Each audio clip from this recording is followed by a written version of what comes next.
Welcome to the fine print, ladies and gentlemen. My name is Caleb Teskey, and today I'm joined by Rusty Tapp from Kamaina Gold. Did I do it right? Close. It's Aina Gold. Kamaina. Yeah. Okay, and he's joining me from the Big Island out in Hawaii, man. Thanks for being here, Rusty. Happy to be here. Cool. Thank you. I'm gonna let this play out a little. Your connection's a little questionable, so if it's bad, I don't want to waste too much of your time, and we'll figure something else out. But I want to let you go here, as long as the Yeah. connection is solid. Um, Right, right. Okay, so before we do anything, would you mind sharing your 5 minute life story with everybody here, please? No, yeah, so I was born in Chico, California. My mother's from Hawaii, dad's from LA originally. And, they met in Chico. I was born there in 1982. Moved to Hawaii with the family in 1990 and to South Kona area. And grew up there on a coffee farm, a diversified agricultural farm. We have avocados, citrus, flowers, fruits, vegetables, all kinds of things growing on the farm there. And my dad was a builder, so I learned a lot about the carpentry and building trades growing up. And yeah, started my own businesses in high school. Really, I've been an entrepreneur all my life. The first thing I did was as a contractor working on an organic baby lettuce farm. Sick. And yeah, that was really a great job. It was my high school job. And then I eventually started a music promotion and retail company called Conscious Rhythms Records with some of my best friends and family. That was in college. And so we promoted a lot of excellent and outstanding reggae shows here on the island, and Cool. sold, heady glass and cultural stuff, and promoted natural lifestyle and cannabis lifestyle through the shops and through our events. And eventually ended up doing some earth moving and excavation business. So I got myself into a backhoe and mini excavator, dump truck, and developed real estate. Actually built farms. So built some small farms and sold them on a number of occasions. And now I'm here. Just started a family. I've got a newborn or fairly newborn son. He's just 11 months old, and a lovely wife I've been married to for almost 10 years. Nice. Yeah, Yeah, and we yeah, connected on Twitter, which I thought was random and awesome here. yeah. I don't use Twitter that much, man. Right. I just got on there. Holding down our name, Carmine Gold, is what I did. I locked it down, the name, and started checking out the scene on Twitter, and it's interesting. Yeah, you get a little cross section of some of the cannabis world in there, and so it's been interesting. Yeah. It sure has, man. You get a good mix of, like some of the corporate end and some of the growers who are just kind of like feeling it out, which is definitely a strange mix of people. Yeah, it is. It's interesting, and it's a pleasure to have met you there too. Cool. Um, Tell me a little bit about farming in Hawaii, or coffee farming. A lot about your childhood seemed kind of fascinating to me. Yeah, so I grew up on a coffee farm, an award-winning coffee farm. Actually, we took a cupping contest in Kona on a couple occasions, and so it's an organic farm, an organic farming lifestyle. Lots of small farms in South Kona, and it's a lot of coffee. Of course, the coffee is world-renowned there in Kona as It a sure is, producer. yeah. And so, you get that a lot, but there's also lots of other farming going on there, like avocados is another important crop in South Kona or on the islands in general. We see a whole heap of tropical fruit and flowers. The Big Island is also sort of known as the Orchid Isle.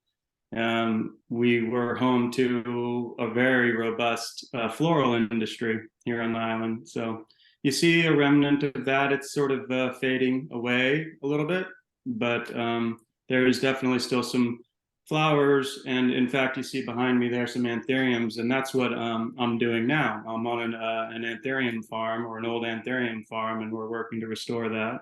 Oh, sick. And yeah, and also build some diversified food crop, just sustainable, like for our family type of food crops, and I'm exploring hemp too. I believe now this kind of caught me off guard, but I believe my homie said that pineapples were not even like indigenous to the island, that they were brought there later, actually. Is that true? Yeah, yeah. Pineapple is not a native plant. Hawaiians farm uh, many different plants, like breadfruit, for instance. Ulu is one of a staple plants that was farmed here.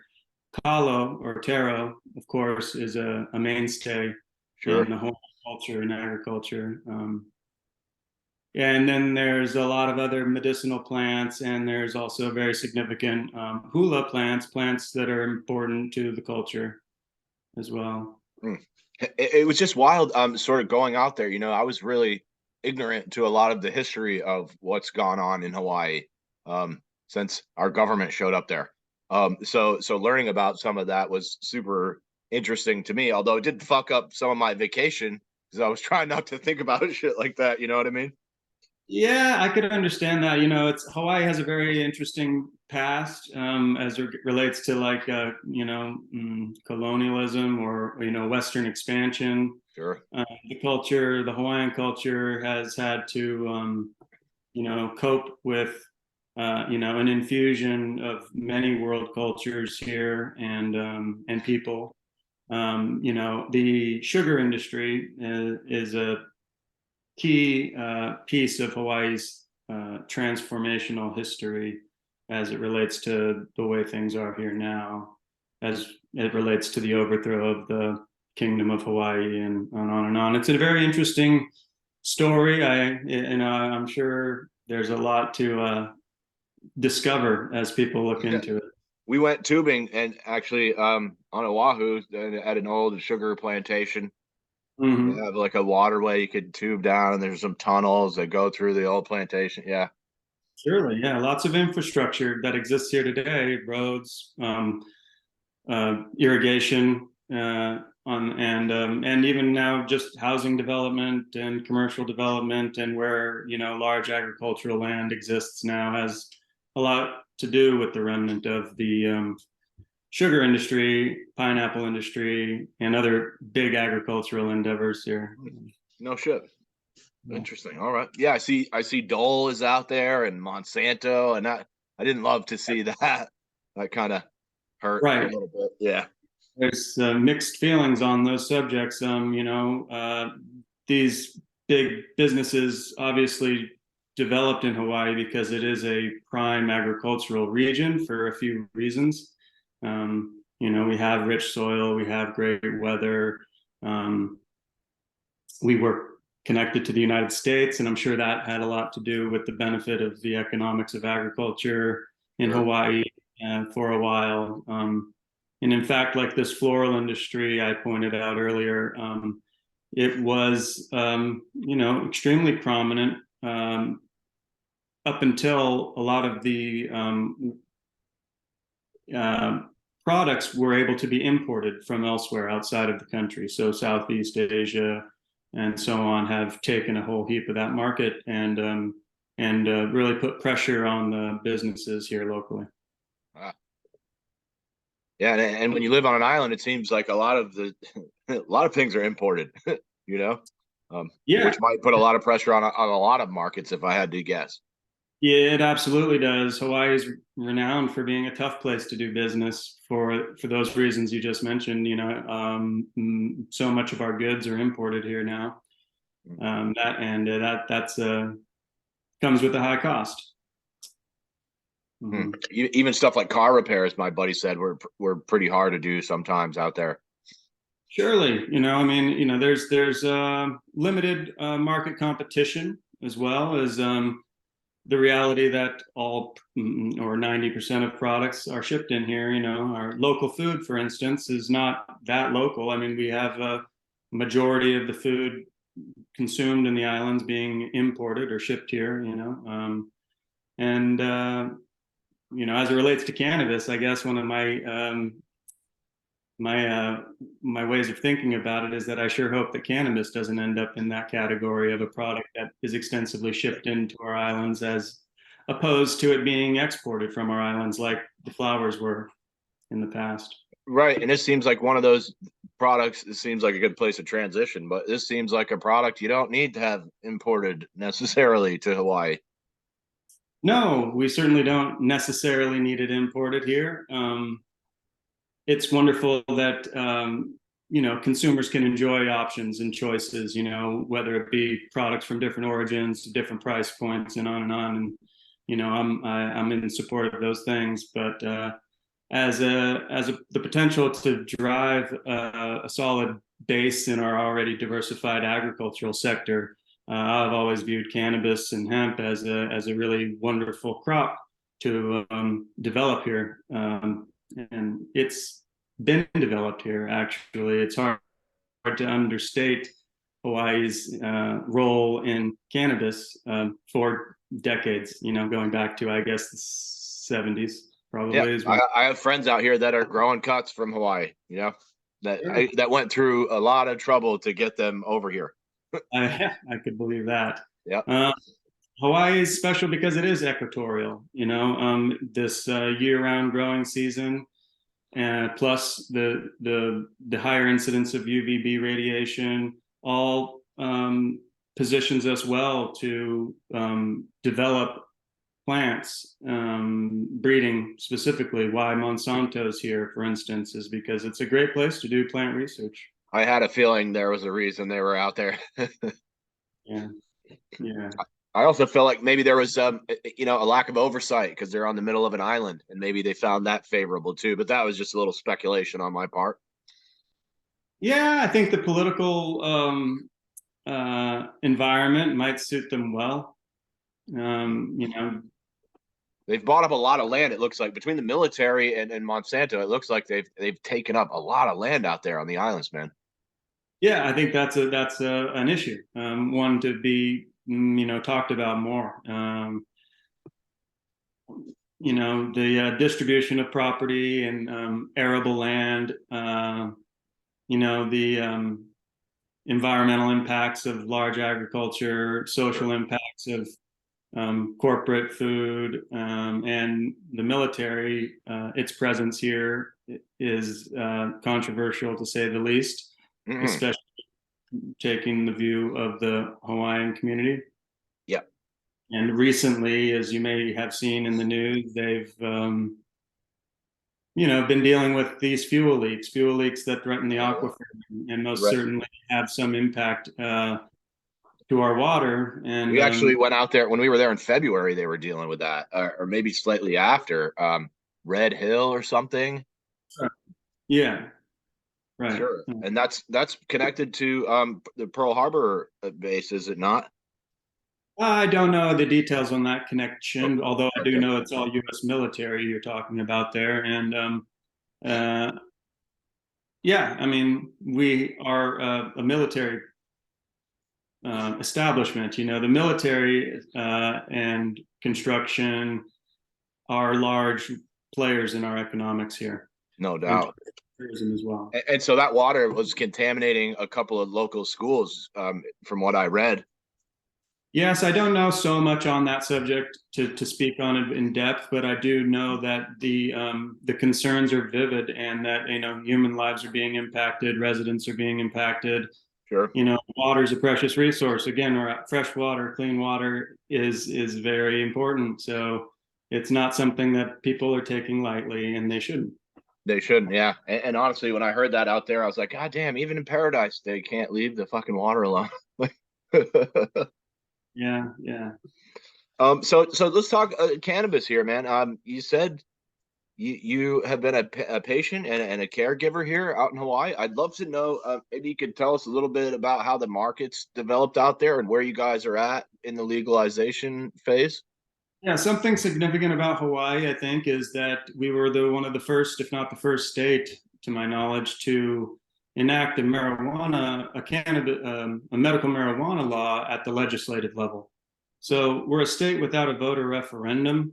So unlike other places where you can vote on the ballot to see changes in your local laws, Hawaii requires a legislative change. We did that all legislatively as well in Vermont.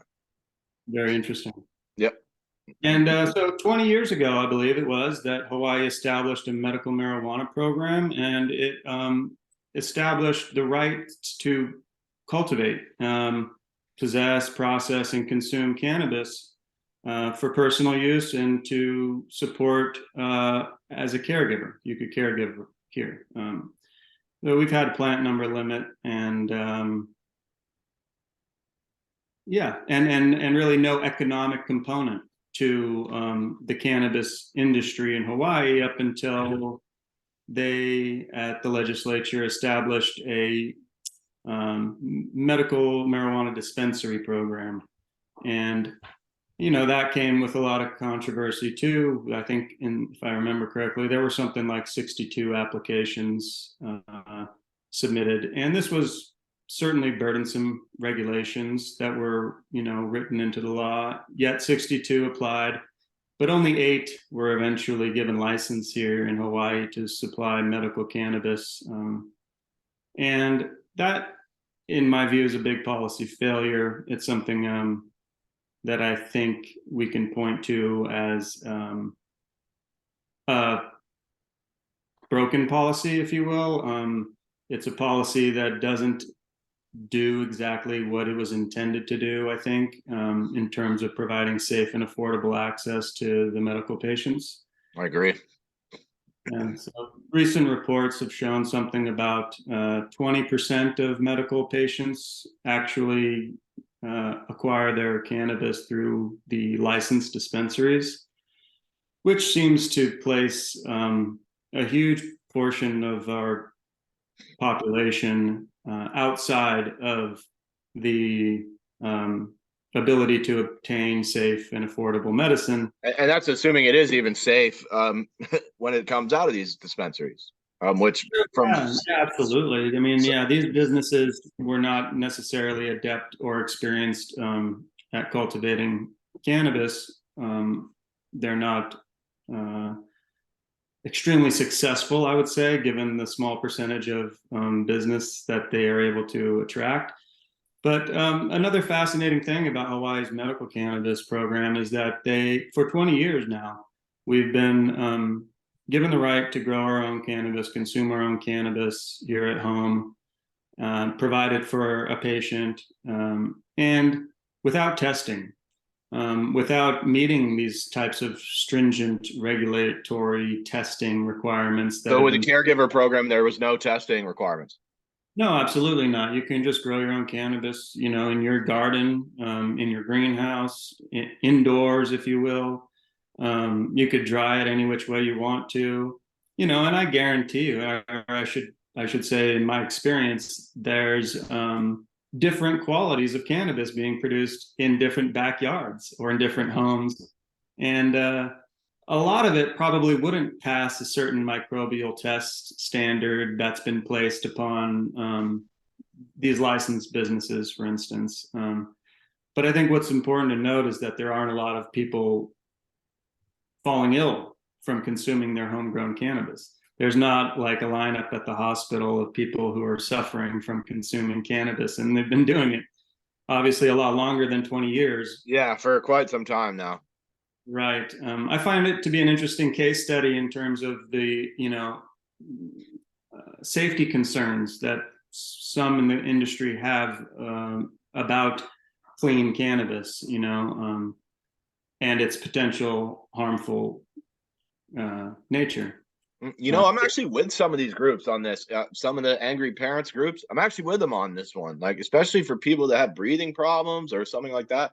You want them getting clean cannabis. The issue I'm seeing is that, you know, people are lab shopping to get results that are more favorable for them. They're doing any number of different things, and especially the people with the money to get around these testing seem to grow a product that is questionable. And that's kind of antithetical to the whole point of having a safe and tested, regulated model, I think. Yeah, well, I think what I'm trying to say is that, I'm not opposed to safe cannabis, if you will. I mean, I believe that testing is wonderful. Learning about the um, microbiology of a cannabis flower or its derived products is fascinating and important scientific work, and it's very meaningful to certain patients in the world. I think what I'm trying to say is that there is also safe cannabis for many consumers that doesn't have to go through those regulatory hurdles. Sure. And as you just mentioned, those regulatory hurdles are often riddled with fraudulent activity, regardless. So And they're not super cheap either. Like a full panel test, I think you're still looking at 600 or 700 bucks here in Vermont sure. per So I per think strain. yeah, absolutely. And those are the kinds of burdensome regulations that obviously make business difficult in cannabis today. Um, I think that testing should be available, and although it should be much more discretionary, like for businesses to test their products, or for home growers, for instance, to feel safe about consuming their homegrown products, like a homegrown tomato, for instance. I Sure. mean, I would eat a tomato if it was moldy or rotten. You know, I would also wash my tomato, you know what I mean, before I. So I think that there's a basic level of cannabis that can be produced at home, and Hawaii is an example of a place that where people have been doing it, obviously in a microbial rich environment as well. Right. So I think that science, good science, credible science, is probably on its way, to proving more about, the benefits or harms from consuming, any product, smoked or inhaled or eaten, that comes from a farm. Sure. Uh, and I'm just one of those types who believes that natural farming is safe and home growing is safe, and what you choose to consume is a personal right, and that we can choose products in markets that have been tested elaborately, or we could choose products that have been relatively untested, Well, look, similar. this is like poison, right? This is alcohol. Sure, This is poison, right? I'm putting in my body technically, sure. and that seems to be a common choice that a lot of people make, and we don't see nearly as much pushback on the danger. I mean, what I'm observing anyway, it Yeah. seems kind of overblown, the dangers associated. Although I'm not to say they don't exist, it just seems that other things are much more dangerous, and we have no problem like consuming them openly. Right. Yeah, smoke is an interesting thing. I mean, we put it in our lungs, but we also sit around campfires and we don't test the firewood we burn. You know what I mean? But I'm sure there's some mold growing on those sticks of wood as well. Sure. So I just find it. I find that there's a lot of rhetoric and a lot of misinformation, and a lot of it has to do with steering customers, or consumers into certain sets of beliefs about products. Consumer training, or information can Programming. Yeah, yeah. go both ways, I think. But what I would love to see for cannabis is a much more liberated plant, with more freedom of choice and with wider access, and of different qualities of cannabis to be achieved for different people, for different reasons, for different needs. Did you say your wife is doing some research at the university or something like that? Yeah, not too much research currently, although we hope to do research in the near future. There's been some pushback from administration about doing cannabis research up until now through the University of It's Hawaii. dangerous. Right. So, the normalization of cannabis as a plant medicine is still on its way up. And my wife's an instructor of microplant propagation, so tissue culture commonly is what it's Oh, called. cool. Sick. So yeah, she instructs that type of coursework, as well as plant improvement, which is breeding basically breeding plants for specific and desirable traits. Sick. Pheno hunting or something. Yeah, that's it. Except, yeah, much more involved and much more time consuming and much more rigorous in terms of making determinations about what's a commercially viable cultivar or what's an improved or novel cultivar. Cool. And you said you guys have also been involved in the hemp game. Was that correct? Yeah, so the hemp has been an interesting opportunity because it presented itself after the passage of the Farm Bill and the final rule established at the USDA as a regulatory path for us to position ourselves to enter cannabis, a plant from the plant touching point of view, Sure. make cannabis derived products like hemp derived products. As it would be better defined hemp-derived products. And yeah, we're looking to position ourselves to move into craft cannabis for adult use, and also to expand our reach for providing medical cannabis to patients in need. Hmm. And So, you, yeah, oh, go ahead. Sorry. the hemp opportunity rationalized our investment in developing a facility, developing real estate to accommodate hemp, which we believe should accommodate medical cannabis or recreational adult use cannabis. Yeah. It seems like those facilities could easily be used for the same thing. Right, and the efforts that we've seen underway in New York is compelling, and it's encouraging to see a state move in the direction that New York has, which is to help transition existing hemp producers to produce THC-like products for their market. Yeah, I mean that just makes sense, right? It sure does. I mean, and that goes back to the point I'm making earlier about I just don't like the idea of Hawaii becoming an import destination for cannabis, and I would like to see Hawaii producing enough cannabis to provide for its medical patients and to supply the adult use market And in maybe our some forests. Maybe next time I come back, I could get a joint to smoke on the beach.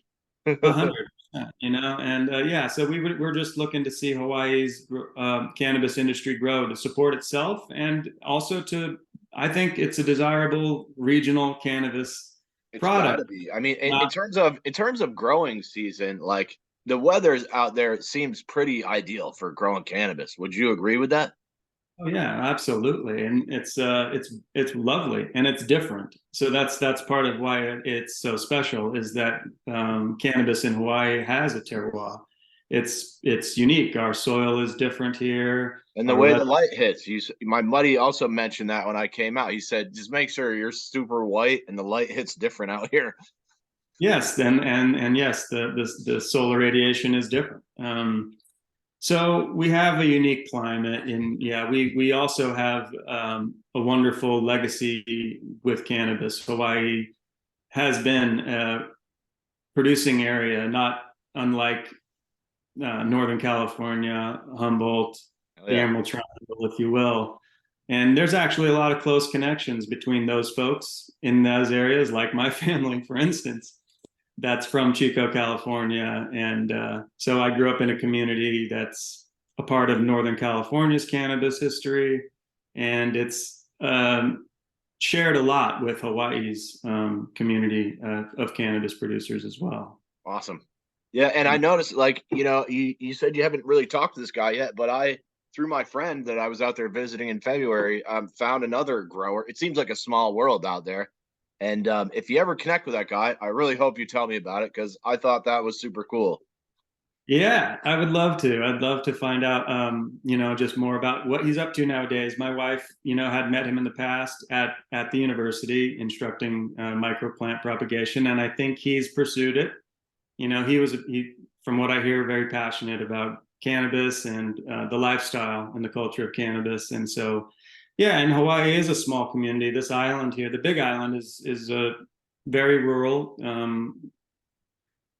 Maybe up to 200,000 people here on this island. and a lot of people know a lot of people here. It is a very community based place. So I'm Do you very grateful do you to know have. any growers on the other islands? Oh, absolutely. Cool. Yeah, absolutely. We've been fortunate to be a um, part of a community that does gather, at moments. There was some events that brought people from the other islands all together, like the Ahi Cup, which was sort of an underground gathering of like-minded cannabis heads. Cool. It even brought some folks from the mainland, quite a few actually, Sick. from the U.S. To Hawaii to share stories and share cannabis. And so, yeah, we've been grateful to be a part of that community. There's a, yeah, we've actually won some recognition at these events through our flower and our hash. Nice. So, yeah, we love participating with our community, and it's friendly, and that's one thing that's lovely about Hawaii. Without so much business involved in the cannabis here, there is a lot of family, friends, community gatherings where people just enjoy each other's time and enjoy sharing about their life with cannabis and their products. Hell yeah. That's nice to see, man, because it's always been sort of a like a family vibe, with the cannabis community. And sometimes I feel like the money guys really kill that vibe for me personally. Yeah, I think I'm in the same boat as you. I mean, as much as I love my cannabis community, it's very much changing over the recent years. Legalization as it is now, I call it pseudo legalization, which is essentially like these really overburdensome regulatory frameworks and overtaxed frameworks are not enticing to what was the cannabis community that I knew. Sure. We don't exclude ourselves from communicating with and or even working with the licensed businesses in the state. We were approached early on, like when they were awarded licenses. I know these people. Again, on a small island like this, you end up kind of knowing a lot of people, and Sure. we've worked with them. To the extent that has been feasible. To the extent that's been beneficial. We also, through working with them as like consultants or as an employee, my wife was an employee of one of these businesses. Sure.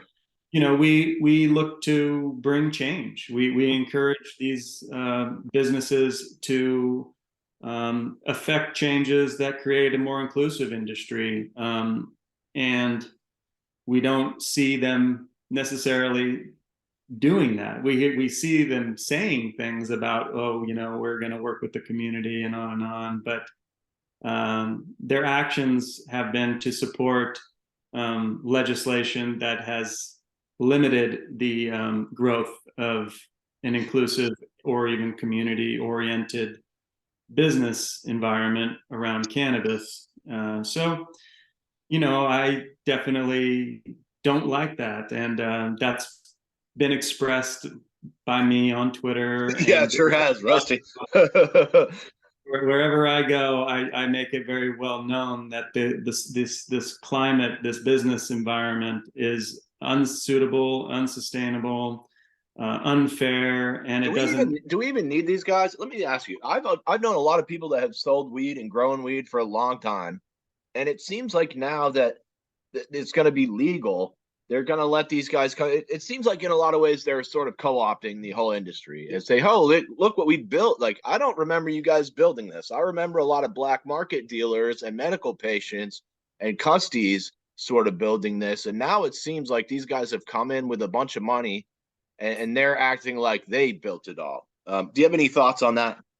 I would agree with you. I feel as though these businesses, I call them the ugly eight, often are building on not just my back, but on the back of the community that I'm part of and I'm from.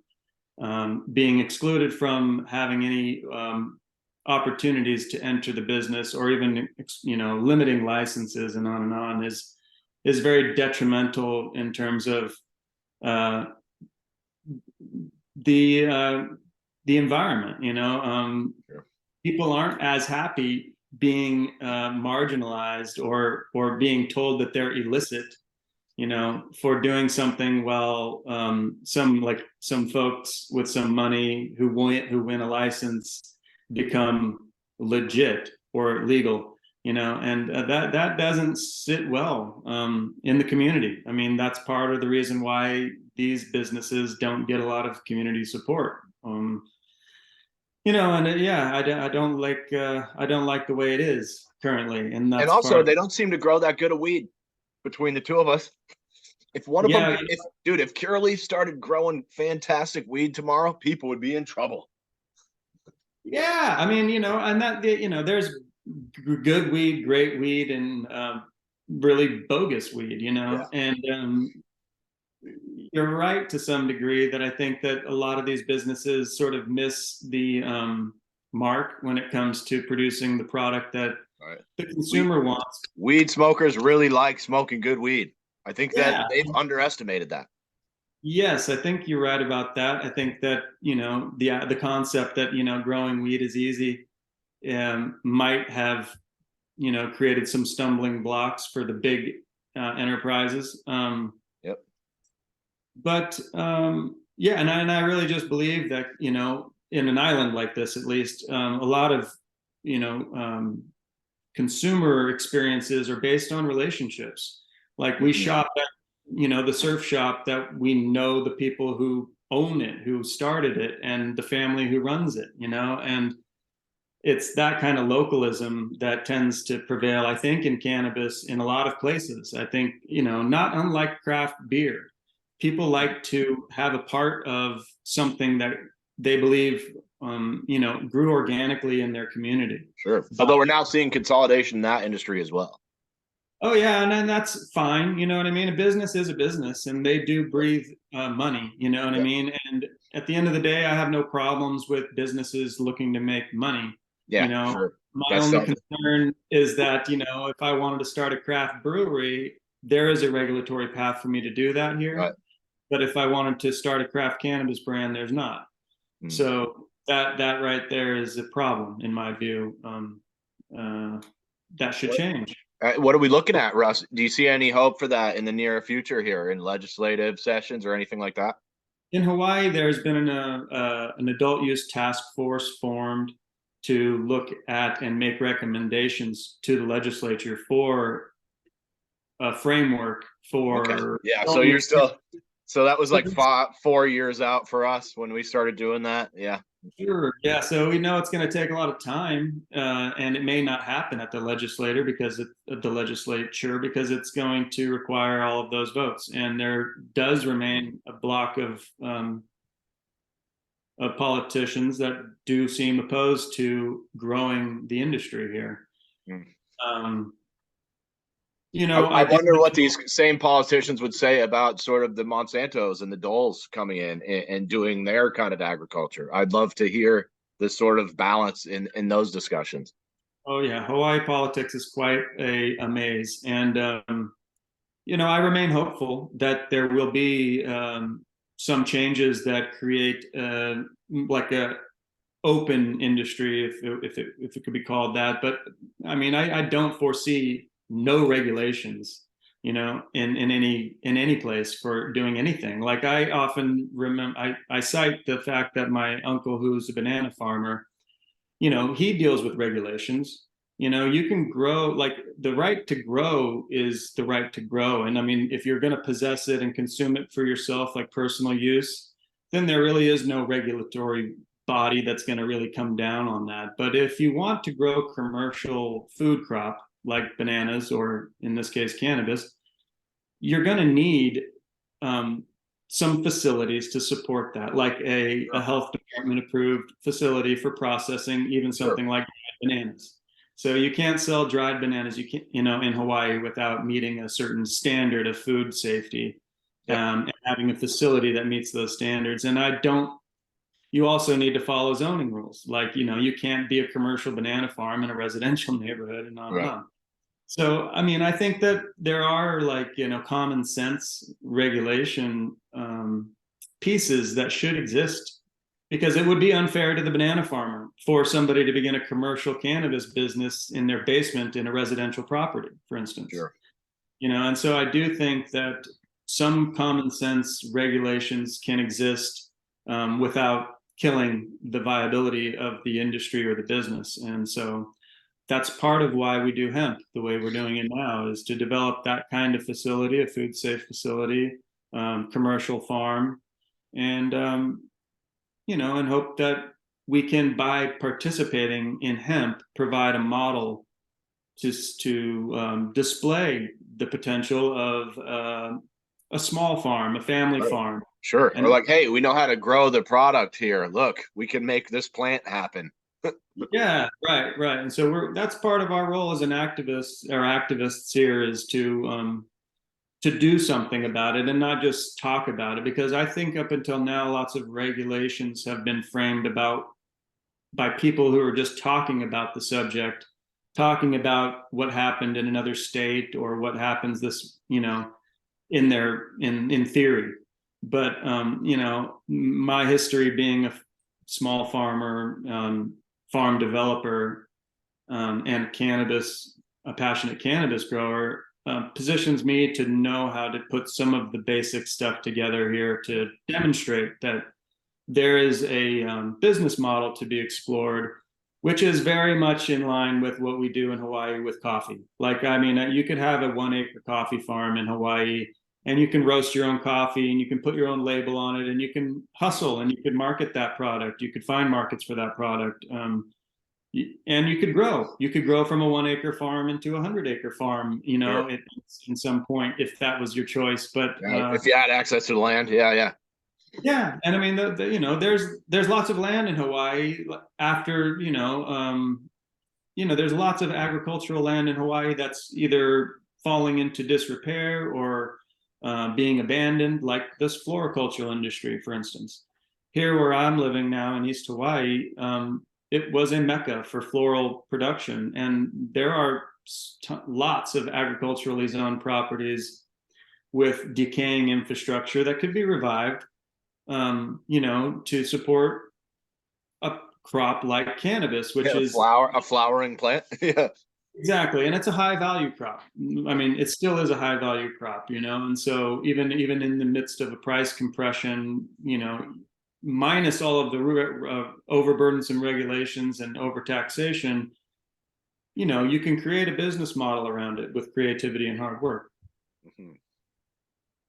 You want to tell us about your flagship product, the Sheen, or whatever we Yeah, talked the about? Sheen. So the Sheen is an amazing plant. It's an amazing cultivar. I'm blessed um, to have this plant, and I found this one about 2011, I think it was. It's a White Widow hybrid. The White Widow tells a really special story about Hawaii's prohibition era cannabis, and the Sheen is an improved cultivar that finishes faster. It has maybe more nuanced flavor profile, and it's an amazing cultivar for commercial use. It's been our staple in our medical garden, and it's won awards here in Hawaii, so it's earned some recognition here too. Cool. Um, yeah, a White Widow hybrid, and tells a very special Prohibition era story. My story, as it relates to cannabis, is sort of tied into this plant. Yeah, I love that people are still doing the White Widow. That was the old school strain, and it's nice to see some of that shit still staying alive here. yeah. The White Widow is a very special story. It actually kind of captured the market in Hawaii, between late '90s and up to maybe the 2006, 7, 8, around there. A very dominant plant found in many, many gardens and in many hands, made it to many hands. And so it has a place in our history with cannabis here. And I mean, it's an important cultivar locally. And you can probably just grow all year round outdoor, I'm guessing. Except maybe, I don't know. My buddy said the rainy season in the fall sometimes could be pretty gnarly, but the Yeah. rest of the year it looked like 75 and sunny. Yeah, so it is like it's like a flowering room outdoors here. It's like a 12-hour light. period or close to it all year long, and you can just put plants outdoor and they'll flower year round. You bastards. There are, yeah, there are interesting microclimates. Like I'm in a rainforest, we get a lot of rain, um, and it suits you to be undercover, and so to use a greenhouse or something of that nature is very helpful, especially during high rainfall periods. Sure. But here in the tropical islands, we can have extremely high rainfall happen any time of the year, in any part of the islands as well. So it's an interesting environment. It's not like the Mediterranean climate of California, which doesn't really see a drop of rain for several months, up until winter. So it poses a unique challenge as well for growers, and it actually does require slightly different plant selection, perhaps, as opposed to some of the plants that are most commonly grown outdoors in different climates. Sure. My homie said one day it rained at like 40 inches in 24 hours or something ridiculous. Yeah, we just have these amazing downpours, and I mean the type that can destroy a crop. Yeah, for sure. It looked like it destroyed some of the roads as well. Yes, exactly. Exactly. So that's actually one of the reasons why we do what we do here. We like to study cultivars in a high rainfall environment. We're living in a world of climate change, and there's also many new places in the country and in the world coming online to growing cannabis, and True. not all of them are well suited with the Mediterranean climate, if you will. Yeah. Places like back east, where my wife's from. My wife's from New York. Yep. So I understand that, weather there is much different than the weather you see in California during its prime growing season, or Southern Oregon, for example. So For sure. we like testing hemp, as we are now currently in this really high rainfall environment, to look at the plant's ability to deal with rain pressure, pressure from humidity, pest pressure, which is intense in Hawaii. Without a winter, that really kind of knocks back pest populations. We deal with pest pressure. We deal with weed pressure, like weeds growing among, into the rows of your cultivated land. So there's a lot of interesting things that can be done in Hawaii as a plant researcher, and we're happy to do that work. We like that. Cool. Well, Rusty, I'm out of questions here. That was all I had for you. I want to thank you for your time here. This has been fascinating, and it's really cool to connect with someone in Hawaii. I always leave the last word for my guests here. So if there's anything we missed or any shameless shout outs you want to give, or where maybe people could find your products, if you're in any stores out there, this is all you right now. And thanks again for your time, man. It's been a pleasure. Appreciate it too. Yeah, I will say that Kama'aina Gold, powered by Sheen of Hawaii, is my emerging brand, our family brand, a craft cannabis brand. It's also focused in plant technology, leaning into my wife's study in biology and plant science. So we're excited to be coming online and having a website come out probably early in this coming year, 2023. And you might find us there, kama'ainagold.com. sheenofhawaii.com, and yeah, we'll be selling some products there, and also do want to say thank you to Fine Print and you, Caleb. Absolutely. For hosting this podcast. This is the first time I've spoken on a podcast, and first time I've made mention of our brands like this, so I appreciate the opportunity. Yeah, dude, I love popping cherries, man. Hell yeah. Thanks, man. It's been a pleasure, dude. I hope we can check in next year and see how you're doing. Yeah, I would love that. I would love that. Good. Yeah, things are on the move out here, so we'll be having a different conversation in about a year or so. Wonderful. Well, good luck with everything, Rusty. We'll be in touch, man. Take care. Thank you. Peace. See you.